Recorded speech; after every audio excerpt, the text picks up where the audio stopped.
Hello friends, welcome to சாச்சி சமையல். நம்ம இன்னைக்கு என்ன பார்க்க போகிறோம் அப்படின்னு பார்த்தீங்கன்னா, நம்ம எல்லாருக்குமே ரொம்ப ரொம்ப பிடிச்ச பாயசம் தான் பார்க்க போகிறோம். இந்த பாயசத்தில் என்ன ஸ்பெஷல் அப்படின்னு பார்த்தீங்கன்னா, நீங்கள் எப்போ பாயசம் வைக்கணும் அப்படின்னு நினச்சாலும் அந்த டைமில் இந்த பாயசம் தான் உங்களுக்கு ஞாபகம் வரும். அந்த அளவுக்கு இது ரொம்ப ஸ்பெஷலான பாயசம். ஜவ்வரிசி, சேமியா, கேரட் இது மூணு போட்டு சூப்பரான டேஸ்ட்டில் இந்த பாயசம் இருக்கும். ஒரு தடவை செஞ்சீங்கன்னா இதோட டேஸ்ட்டை நீங்கள் மறக்கவே மாட்டீங்க.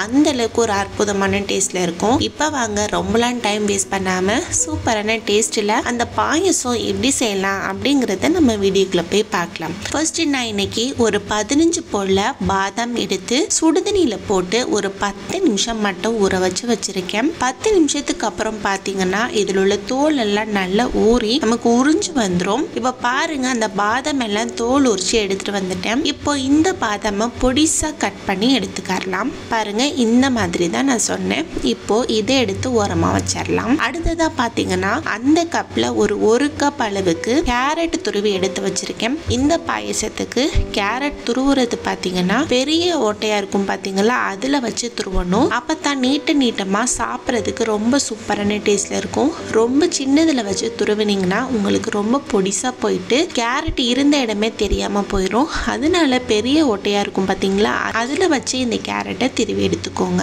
அடுத்ததா பாயசம் பண்றதுக்கு ஸ்டார்ட் பண்ணிடலாம். அதுக்கு ஒரு அகலமான கடாயை பார்த்து எடுத்துக்கோங்க.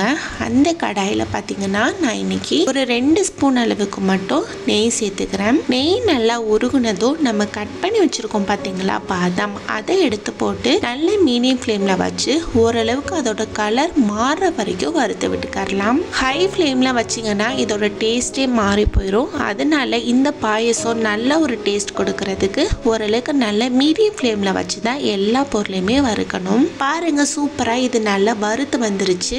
அதோட கலரும் மாறி வந்துருச்சு. இந்த டைம்ல இதை எடுத்து ஒரு தட்டுல வச்சிடலாம். அடுத்ததா மீதி நெய் இருக்குது இல்லையா, அதுல இந்த கப்ல ஒரு கப் அளவுக்கு ஜவ்வரிசி எடுத்து வச்சிருக்கேன்.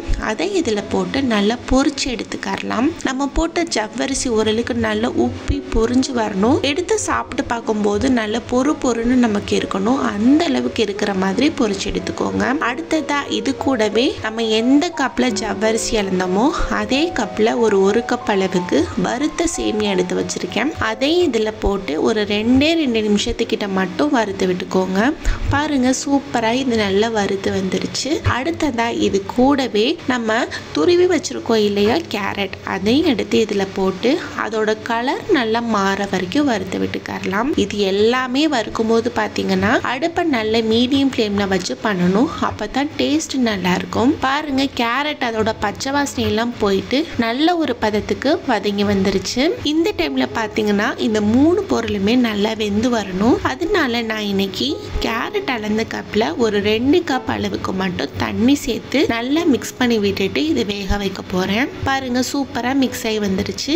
இந்த அளவுக்கு தண்ணி சேர்த்துக்கிட்டா போதும். இது வேக வைக்கிறதுக்கு முன்னாடி ஒரே ஒரு பிஞ்ச் அளவுக்கு உப்பும் போட்டு இதை சேர்த்து நல்லா மிக்ஸ் பண்ணி விட்டுட்டு மூடி வச்சிருங்க. நம்ம போட்ட பொருள் எல்லாம் ஓரளவுக்கு நல்லா வெந்து வரட்டும். பாருங்க, சூப்பரா சாஃப்டா நல்ல திக்காவே நமக்கு வெந்து வந்துருச்சு. கேரட் நல்லா வெந்து வந்த பிறகுதான் நம்ம சர்க்கரை சேர்த்துக்கணும். அதுக்கு முன்னாடி நம்ம சேர்த்துக்க கூடாது. நான் சொன்ன மாதிரி எல்லாமே நல்லா வெந்து வந்துருச்சு.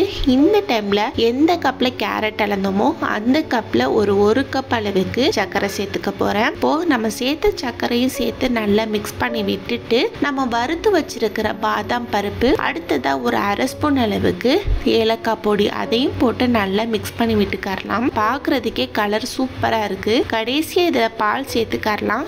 பால் சேர்த்து ரொம்ப நேரம் கொதிக்க விடக்கூடாது. ஒரு 2 நிமிஷம் மட்டும் வச்சுட்டு இறக்கிடணும். நான் இன்னைக்கு ஒரு அரை லிட்டர் அளவுக்கு பால் எடுத்து அதுல தண்ணி எதுவுமே சேர்க்காம நல்லா காய்ச்சி வச்சிருக்கேன். இப்போ இதை ஆடையோட சேர்த்துக்க தேவையில்லை. ஆடையை வடிகட்டிடலாம். பாருங்க, இந்த மாதிரி வடிகட்டி அந்த பாயசத்துல சேர்த்துக்கலாம். இப்ப அந்த பால் கூட அந்த பாயசம் நல்லா மிக்ஸ் ஆகுற மாதிரி கிளறி விட்டுட்டு ஒரு கொதி வந்த பிறகு இதை கேஸ் ஆஃப் பண்ணிருங்க. ரொம்ப நேரம் கொதிக்க விடக்கூடாது. பாருங்க, நான் சொன்ன மாதிரி கொதி எழும்பிருச்சு. இந்த அளவுக்கு திக்கா வந்த பிறகு கேஸை ஆஃப் பண்ணிட்டு நம்ம சர்வ் பண்ணிக்கலாம். சூப்பரான டேஸ்ட்ல இருக்கும். கண்டிப்பா இந்த மாதிரி ஒரு தடவை பாயசம் செஞ்சு ட்ரை பண்ணி பாருங்க. ட்ரை பண்ணி பார்த்துட்டு எப்படி இருந்தது அப்படிங்கறத கமெண்ட் பாக்ஸ்ல கமெண்ட் பண்ணுங்க.